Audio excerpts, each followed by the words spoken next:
Hello, Dr. James Bogash, your expert in health and longevity, and today we're going to talk about bladder health in women and actually just the entire genital urinary tract system. And this applies to men as well, but there's a difference in men and women in that the vaginal vault has a pretty big influence on the urinary tract microbiome in women. We obviously don't have that issue in men. Before I go into this and give 4 tips on how to improve it, make sure you like this video, share it with somebody you think needs the information, and subscribe to the channel. So, that being said, an overview of Bladder Health 101. And this was a study looking at, average age was 50 years old, kind of just under 50, but women only. And they asked about both symptoms it was a survey that they gave them, and adaptive or coping behaviors, things like using pads or staying close to the toilet, or knowing, they call it toilet mapping, like knowing where the bathrooms are so that if you need to, you can get there quickly. And so the in the overall the rating scale for bladder health was kind of an overall scoring. So they have the adaptive behaviors, like do you do this? And then the other part of the questionnaire was where do you rate your bladder health on a score from 0 to 100? So what they found was that 69% of the women in this study they used coping behaviors. 40% wore pads, and just under 60% used toilet mapping to kind of know where the bathrooms were. That's a pretty huge chunk of women that have an issue with urgency, possible incontinence, but they need to know where the bathrooms are. And of the women who were asymptomatic, so didn't have urinary tract symptoms, because obviously that changes things, but 38% of the asymptomatic women used coping behaviors, meaning it was just a part of their daily life. That's not good. So before we get into some of the solutions, there's something you need to understand, and that's that the urinary tract is not sterile. We've known this for quite a while.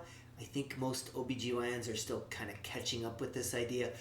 So the idea of having a urinary tract infection doesn't really make sense. It's not like you didn't have bacteria there before. We just now have bacteria growing that are not supposed to be there and cause problems. So it is all about keeping a healthy microbiome. And there's a lot of two-way communication between the urinary tract and the bladder and the kidneys and the vaginal vault. So that's something that we can affect it from the top down.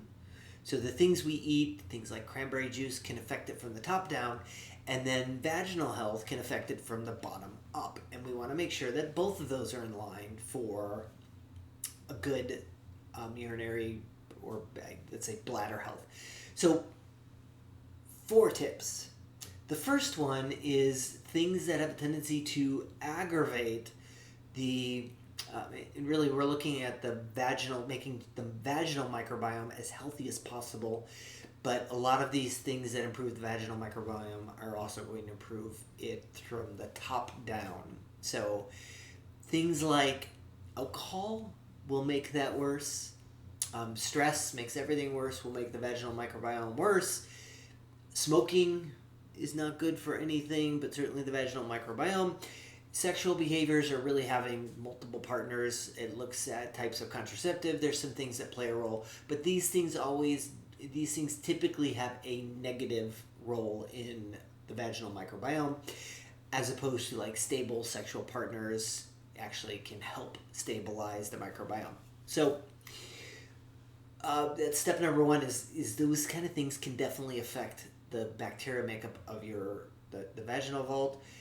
Number 2, antibiotics absolutely destroy the vaginal microbiome and by default the urinary microbiome. So, but we give these things out like candy, and then women get yeast infections, and then we give them antifungals, without understanding like that came because we got the yeast infection because we destroyed the protective bacteria. So antibiotics, unless absolutely essential, need to be avoided for microbiome health. Two, like not getting too much into depth about hormonal replacement therapy, but topical estrogen, especially as women get older, can be very helpful for the vaginal microbiome. And then a healthy vaginal microbiome also keeps the lining of the endometrium and uterus healthier as well. So that kind of, they both work in conjunction. And then looking at using probiotics. There are probiotics specifically geared towards women vaginal health, but those are generally taken orally, and they still see the data suggests that they are definitely have a positive effect. But we have to get into this little dirty conversation about translocation because they have to make it from the rectum to the vaginal vault to affect the microbiome, right? So making sure that they get there is far more important, and the oral route may not do the job as much as like suppositories, and they have specific suppositories for the vaginal microbiome for bacterial vaginosis to help restore that. A lot of times those also contain boric acid. The acid is harmful to a lot of the bad bacteria and friendly to our good bacteria. Lactobacillus has a large component or a large benefit in the vaginal microbiome. So the suppository issue is something I'd say discuss it with your doctor. They may not be all that up on the concept. There's a lot of resources available. There are some prescription, there are some over-the-counter that are available, but those can be very helpful on restoring the microbiome. But taking these so this isn't a passive process. We need to take a proactive role in making sure that the entire urinary tract is in optimal shape, and that will make the bladder healthy, less inflammation, less irritation, less need for urgency in going to the bathroom and incontinence. So make sure you like this video, share it with somebody you think needs information, and subscribe to the channel. And I'll also link this particular study I was talking about in the description.